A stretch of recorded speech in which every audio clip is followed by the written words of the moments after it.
എല്ലാവർക്കും പുതിയൊരു വീഡിയോയിലേക്ക് സ്വാഗതം. വീഡിയോയിലേക്ക് പോകുന്നതിനൊപ്പം തന്നെ വീഡിയോ ഇഷ്ടപ്പെടുവാണെങ്കിൽ ഒന്ന് സബ്സ്ക്രൈബ് ചെയ്യാനും ലൈക്ക് ചെയ്യാനും ഷെയർ ചെയ്യാനും കമൻറ്റ് ചെയ്യാനും കൂടി മറക്കരുതേ. നമ്മളിന്ന് ഇവിടെ തയ്യാറാക്കാൻ പോകുന്നത് നല്ല നാടൻ ബീഫ് കറിയാണ്. എങ്ങനെയാണ് ഉണ്ടാക്കുന്നതെന്ന് നോക്കിയാലോ. 3 കിലോ ബീഫാണ് നമ്മളിന്ന് എടുത്തിട്ടുള്ളത്. ഇതെങ്ങനെയാണ് ഇനി തയ്യാറാക്കുന്നത് നോക്കാം. ആദ്യം തന്നെ കുറച്ച് വിനാഗിരി ഒഴിച്ച് കൊടുത്ത് നമുക്ക് ബീഫ് നല്ലപോലെ ഒന്ന് കഴുകിയെടുക്കാം.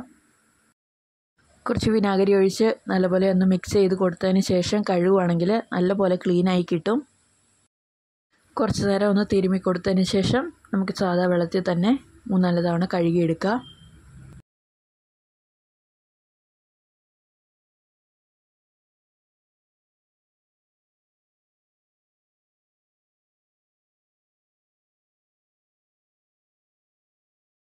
ബീഫെല്ലാം നമ്മൾ നല്ലപോലെ ക്ലീനാക്കി എടുത്തിട്ടുണ്ട്.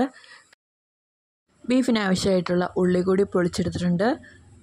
ഒരു 30 ഉള്ളിയാണ് നമ്മളിവിടെ എടുത്തിട്ടുള്ളത്. അത് നടുവേ പൊളന്നാണ് നമ്മളിനി മീറ്റിൻ്റെ കൂടെ ചേർത്ത് കൊടുക്കുന്നത്. കൂടാതെ ബീഫിലേക്ക് ആവശ്യത്തിനുള്ള ഉപ്പ് കൂടി നമുക്ക് ഇട്ട് കൊടുക്കാം. അടുത്തായിട്ട് കുറച്ച് മഞ്ഞൾപ്പൊടി, ഒരു 3 സ്പൂൺ മഞ്ഞൾപ്പൊടി കൂടി ചേർത്ത് കൊടുത്തിട്ടുണ്ട്. ഇനി അടുത്തായിട്ട് ചേർത്ത് കൊടുക്കുന്നത് തേങ്ങ കൊത്താണ്. ഒരു അരമുറി തേങ്ങ ഫുള്ളായിട്ട് കൊത്തിയെടുത്തത് നമ്മൾ ഇതിൻ്റെ കൂടെ തന്നെ ചേർത്ത് കൊടുക്കുന്നുണ്ട്.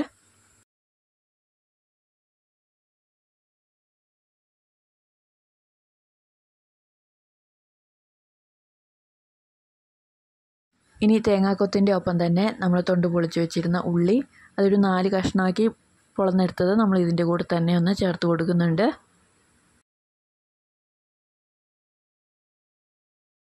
ഇനി ഇതെല്ലാം കൂടി നല്ലപോലെ ഒന്ന് മിക്സ് ചെയ്ത് കൂടി എടുക്കാം.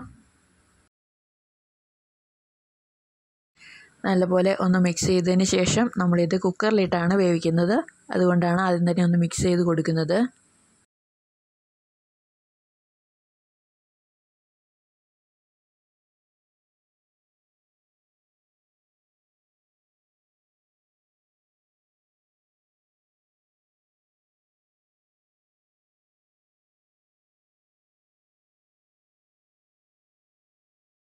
ഇത് നമ്മൾ എല്ലാം നല്ലപോലെ മിക്സ് ചെയ്തെടുത്തിട്ടുണ്ട്. ഇനി ഇത് നമുക്ക് കുക്കറിലേക്ക് വേവിക്കാനായിട്ട് ഇട്ട് കൊടുക്കാം.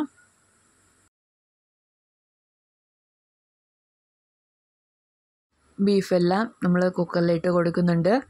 അതിന് ശേഷം അടച്ചു വെച്ച് നമുക്കിനി വേവിച്ചാൽ മാത്രം മതി.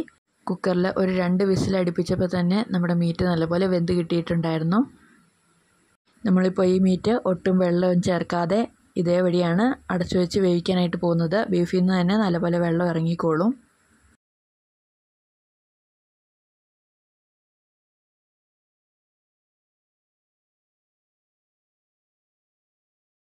ഇതാ അടച്ചു വെച്ച് നമുക്കിനി മീറ്റ് വേവിക്കാനായിട്ട് വെക്കാം. മീറ്റ് നല്ലപോലെ വെന്ത് വരുന്ന സമയത്തിന് കുറച്ച് സവാള കൂടി നമുക്ക് വഴറ്റിയെടുക്കാനുണ്ട്. ഒരു 5 സവാള നല്ലപോലെ അരിഞ്ഞത് കൂടി എടുത്തിട്ടുണ്ട്. ഇനി ആവശ്യമുള്ളത് ഇഞ്ചിയാണ്. ഒരു 4-5 വലിയ കഷ്ണം ഇഞ്ചി, അതുപോലെ തന്നെ 2 കുടം വെളുത്തുള്ളിയും കൂടി എടുത്തിട്ടുണ്ട്. ഇനി ഇതെല്ലാം നല്ലപോലെ ചെറുതാക്കി ഒന്ന് അരിഞ്ഞുകൂടി എടുക്കാം. നമ്മളിവിടെ സവാള വഴറ്റാനായിട്ട് പോവുകയാണ്. ഇനി ഉള്ളി വെച്ച് കൊടുത്ത് ഉള്ളി നല്ലപോലെ ഒന്ന് ചൂടായി വന്നു കഴിഞ്ഞാൽ നമുക്ക് എണ്ണ കൂടി ഒഴിച്ചു കൊടുക്കാം.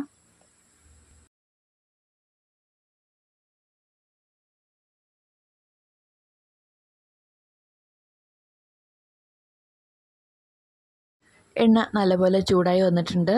ഇനി നമുക്ക് കടുക് ഇട്ട് കൊടുക്കാം.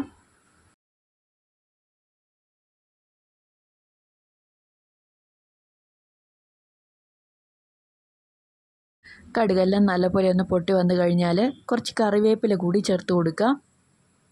അടുത്തായിട്ട് നമ്മൾ അരിഞ്ഞു വെച്ചിരിക്കുന്ന വെളുത്തുള്ളി, ഇഞ്ചി എല്ലാം നമുക്ക് ഇതിൻ്റെ കൂടെ തന്നെ ഇട്ട് കൊടുക്കാം.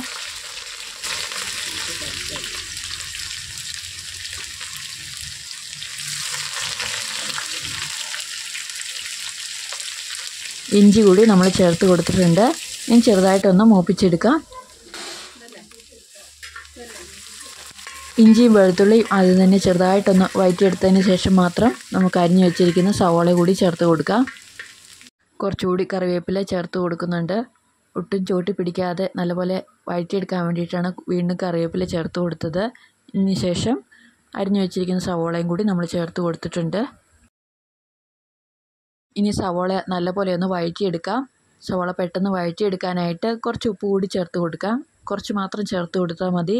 നമ്മൾ ആവശ്യത്തിനുള്ള ഉപ്പ് മീറ്റിൻ്റെ കൂടെ ആദ്യം ചേർത്ത് കൊടുത്തതാണ്. അതുകൊണ്ട് തന്നെ കുറച്ച് മാത്രം ഉപ്പ് സവോള വഴറ്റാനായിട്ട് കൂടി ഇട്ട് കൊടുക്കാം.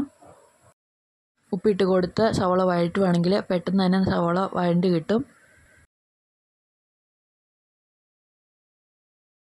സവോള നല്ലപോലെ പാകത്തിന് വഴണ്ട് കിട്ടിയിട്ടുണ്ട്.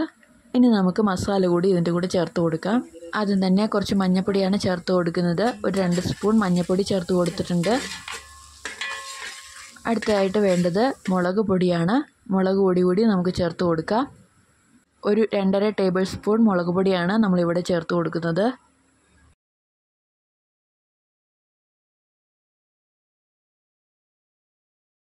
ഇനി അടുത്തായിട്ട് നമുക്ക് വേണ്ടത് മല്ലിപ്പൊടിയാണ്. ഒരു 4 ടേബിൾ സ്പൂൺ മല്ലിപ്പൊടി കൂടി ചേർത്ത് കൊടുക്കാം.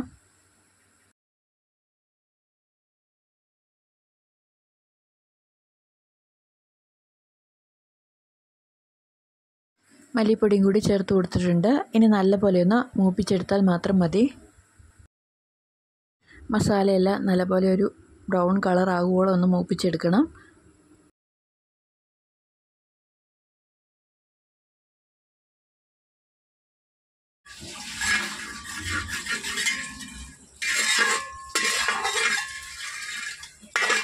നമ്മുടെ മസാലയെല്ലാം നല്ലപോലെ മൂത്ത് കിട്ടിയിട്ടുണ്ട്. ഇനി നമുക്ക് വേവിച്ച് വെച്ചിരിക്കുന്ന ബീഫ് ഇതിലേക്ക് ചേർത്ത് കൊടുക്കാവുന്നതാണ്. കുക്കറിൽ വേവിച്ച ബീഫ് നല്ലപോലെ വെന്ത് കിട്ടിയിട്ടുണ്ട്. നമുക്കിനി നേരിട്ട് മസാലയിലേക്ക് ചേർത്ത് കൊടുക്കാം.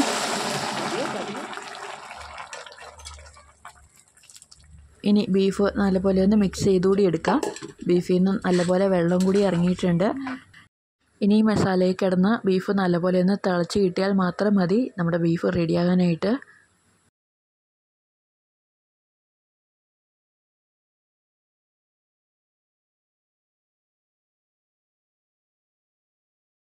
ബീഫെല്ലാം നല്ലപോലെ തിളച്ച് വന്നിട്ടുണ്ട്.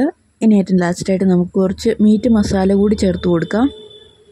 ഒരു 2.5 ടേബിൾ സ്പൂൺ മീറ്റ് മസാല കൂടി നമുക്കിതിൻ്റെ കൂടെ ചേർത്ത് കൊടുത്ത് നല്ലപോലെ ഒന്ന് തിളപ്പിച്ചെടുക്കാം. അടുത്തായിട്ട് കുറച്ച് കുരുമുളക് പൊടി കൂടി ചേർത്ത് കൊടുക്കുന്നുണ്ട്. ഒരു 2 ടേബിൾ സ്പൂൺ കുരുമുളക് പൊടി കൂടി നമുക്കിതിൻ്റെ കൂടെ ചേർത്ത് കൊടുക്കാം.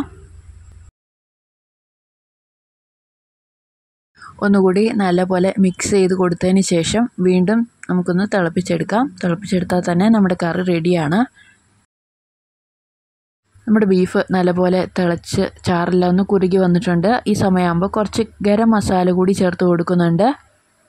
ഗരം മസാല എപ്പോഴും ഏറ്റവും ലാസ്റ്റ് ചേർത്ത് കൊടുക്കുന്നതാണ് നല്ലത്. എന്നാൽ മാത്രം അതിൻ്റെ ഫ്ലേവറെല്ലാം നല്ലപോലെ ഇറച്ചിയിലേക്ക് കിട്ടത്തുള്ളൂ. ഗരം മസാലയും കൂടി ചേർത്ത് കൊടുത്ത് നല്ലപോലെ ഒന്ന് മിക്സ് ചെയ്തെടുക്കാം.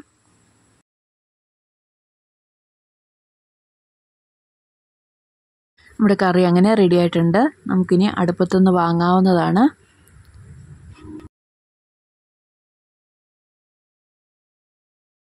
അടുപ്പത്തുനിന്ന് വാങ്ങിയതിന് ശേഷം കുറച്ചുകൂടി കറിവേപ്പില ഇട്ട് കൊടുക്കാം. ഇത് നമ്മുടെ ബീഫ് കറി അങ്ങനെ റെഡി ആയിട്ടുണ്ട്.